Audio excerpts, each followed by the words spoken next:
Hello everyone, and I hope you're having a wonderful day.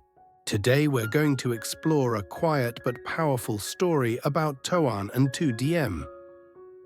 After a long night of sickness, they wake up to a new morning and choose to keep building, working side by side, testing whether trust and love are strong enough to carry them forward. If you enjoy this story, don't forget to subscribe to the channel so you won't miss our next videos. After a long night of Tu Diem being ill, the sun finally rises. The small house slowly becomes brighter. Toan wakes up first and turns to look at Tu Diem beside him. Her face is different from the night before. The heavy exhaustion is gone. Her breathing is steady and deep.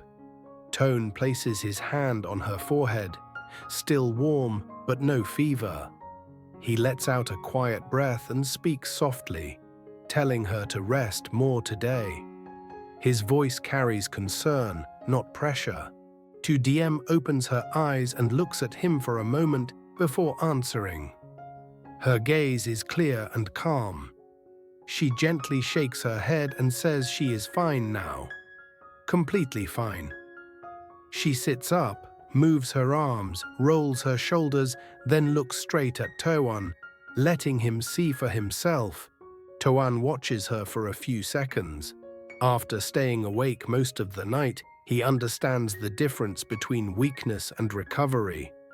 He also knows that holding her back out of worry would only make her feel fragile. He nods and says nothing more. The agreement comes naturally. They eat a simple breakfast. No one mentions the night before, but both know it has passed. This morning marks a new day, a day to continue unfinished work, with strength returned and trust clearer. Toan picks up the crowbar and walks toward the open patch of land. Tu Diem follows, gripping the hoe firmly.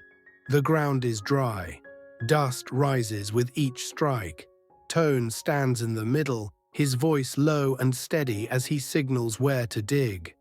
He speaks little. Each movement is firm. This is not his first time doing hard labor, but this time is different. In front of him is not just soil, but the first boundary of a new life.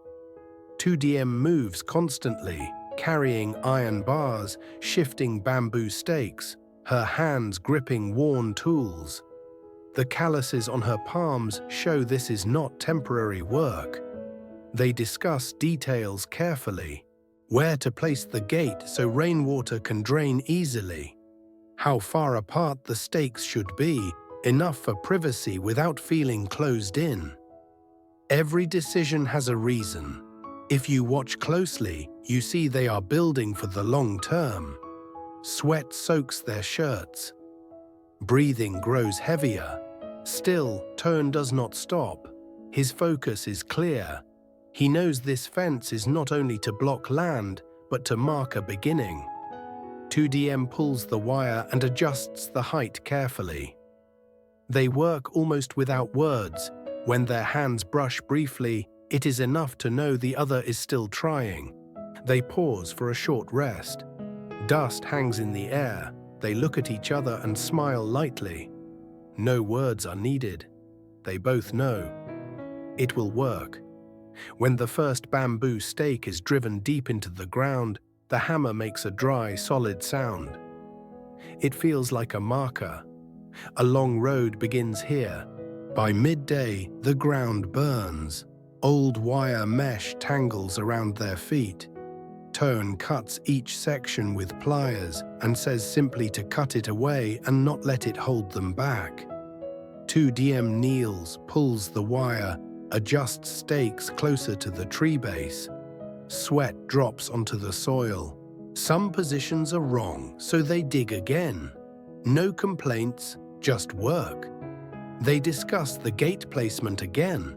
This side will be easier to open and close, safer at night. These are practical thoughts anyone living in the countryside understands. Each snapped wire brings frustration, but they stand and continue. In the quiet between movements, a strong bond forms. No need for words. A glance, a nod, is enough. When the last stake settles, Toan exhales deeply. He wipes his sweat and looks at Tu Diem. His eyes show relief, like finding stable ground in intense heat. The fence begins to take shape, shielding part of the land and fragile hopes. Late afternoon, they rest beside the materials. Thu's mother brings oranges. The sweetness eases their fatigue. They talk about the help they have received: rice, fruit, workers to level the ground, Thu arranging roofing sheets, electricity, water. Toan looks into the distance and says they have been helped too much. Tu Diem peels another orange and hands it to him with a smile. Gratitude fills the moment, not spoken loudly but deeply felt. Toan decides to stay and continue working instead of harvesting today. He wants to secure their place. A small hope appears in his eyes. They stand and return to work. The pressure remains, but now it is shared. As night comes, they look at the newly delivered roofing sheets. Their hands are red from labor. They imagine the shelter forming. No talk of distant future. Only tomorrow. Night settles. An oil lamp flickers near freshly poured concrete pillars. Toan hammers nails, his hands trembling slightly from fatigue, yet persistent. Tu Diem steadies the post, watching each strike. She asks if he is tired. He asks if she needs rest.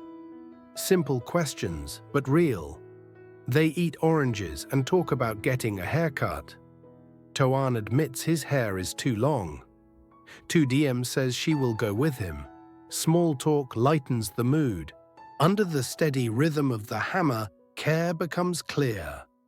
Memories may remain unclear, but this feeling is real. They clean up and prepare for tomorrow. The lamp flame sways gently, like a slow, steady heartbeat. The work is not finished, but they have moved forward together. The next stage of work begins when the roofing sheets are pulled out from their temporary storage along the side of the house. Toan stands beneath the roof frame they finished the day before, looking up for a long moment, as if measuring every distance in his mind. He does not rush to start. Tu Diem stands opposite him, both hands gripping the edge of the first sheet. The sheet is heavy, its edges sharp. One loose hold and it could slip. They exchange a brief look, then lift together, moving forward slowly, step by step. No one raises their voice, only short phrases, just enough for the other to understand. The first sheet does not sit correctly. Toan signals to stop. Tu Diem tightens her grip and does not let go. He adjusts the angle, bends down to check where the sheet meets the metal frame. When it looks better, he nods. They release together. Toan steps back a few paces and looks up again. Still not straight enough. They adjust once more. No irritation shows. Both know that working too fast only means having to redo the job later. The second sheet is harder. A light breeze makes the edge tremble. Tu Diem tightens her hands, her shoulders tense. Toan drills the hole, his hand shaking slightly from fatigue. The drill bit pierces the metal with a dry sound. When the hole turns out wider than expected, he stops and frowns. No one speaks. They look at each other, then change their method. The rope is tightened more carefully, an extra loop added for security. They start again, more slowly. Sweat runs freely. Shirts cling to their backs. Breathing grows heavier. Still, no one complains. No one says a word of frustration. When the final sheet is lifted into place, both have to pause for a moment to catch their breath. Toan holds the rope. Tu Diem grips the sheet's edge. The rope is pulled tight, releasing a sharp snapping sound. They stand still for a few seconds, then look up together.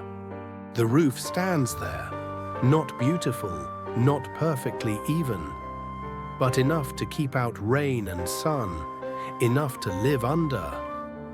Toan rests his hands on his hips and exhales deeply. Tu Diem smiles softly.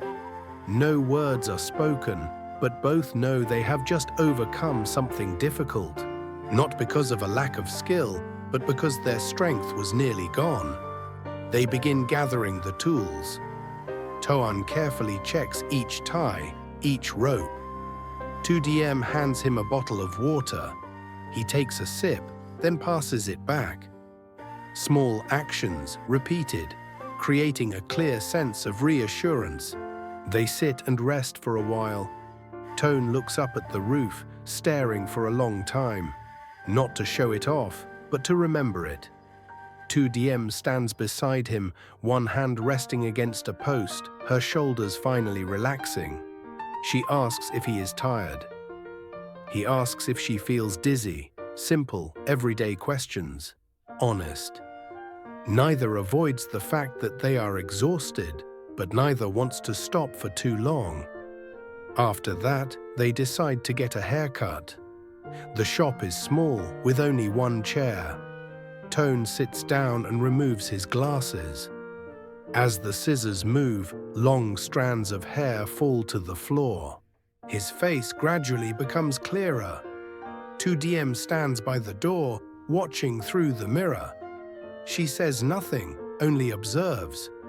When the haircut is finished, Toan looks at his reflection with mild surprise. He does not smile widely, only exhales softly. After shaving, he stands up. His shoulders feel lighter. Tu Diem steps closer and adjusts his collar.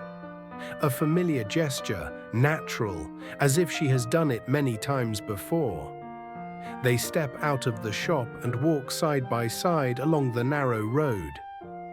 Toan looks different now, not only because his hair is neat, but because his expression has softened.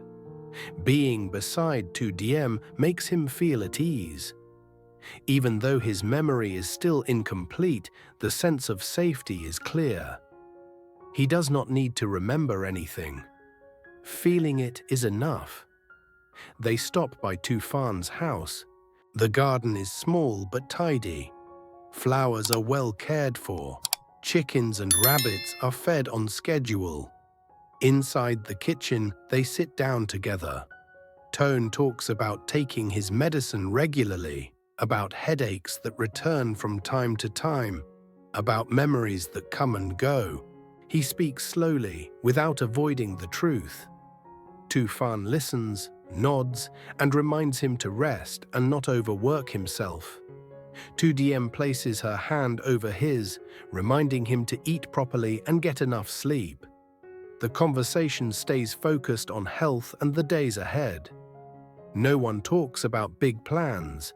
Tu Phan talks about her garden, about visiting once everything settles. They mention the people who have helped them. Thu's mother providing rice and fruit, hiring workers to level the ground. Thu taking care of roofing, electricity and water. No one exaggerates. No one thanks excessively. They simply acknowledge it. Gratitude is present, without needing emphasis. At one point, Tu Diem mentions the nights they slept beside each other. Toan vaguely remembers worrying she might feel cold and pulling the blanket over her. He smiles lightly. The memories are incomplete, but the emotion remains intact. When Tet is mentioned, the three of them fall silent for a few seconds. A meal with everyone present. Warm and complete. No need to talk about distant futures, just hoping for that moment. They say their goodbyes. Walking through the garden, Toan and Tu Diem move closer together. There is still much work ahead, but the direction is clear. They return home, preparing for the days to come.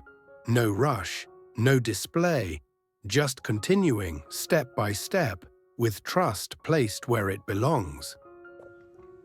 Sau một đêm dài Từ Diễm ôm nặng, buổi sáng mới mở ra trong sự nhẹ nhõm khi cô đã hồi phục, không còn nhắc đến mệt mỏi hay yếu đuối. Toàn và Từ Diễm lặng lẽ quay lại với công việc còn dang dở. Họ cùng nhau dựng hàng rào, đặt cọc tre, kéo lưới thép và bàn bạc từng chi tiết nhỏ cho mảnh đất sẽ trở thành mái nhà mới. Mồ hôi, nắng gắt và sự kiệt sức không làm họ chùn bước, bởi mọi áp lực đều được chia sẻ. Khi mái tôn đầu tiên được lập xong, đó không chỉ là chỗ che nắng che mưa mà còn là dấu mốc cho một khởi đầu. Xen giữa lao động là sự quan tâm giản dị, những cuộc trò chuyện đời thường, lời nhắc về sức khỏe và sự biết ơn với những người đã giúp. Từng bước chậm rãi, Toàn và Từ Diễm tiếp tục đi về phía trước bằng niềm vui và sự gắn bó.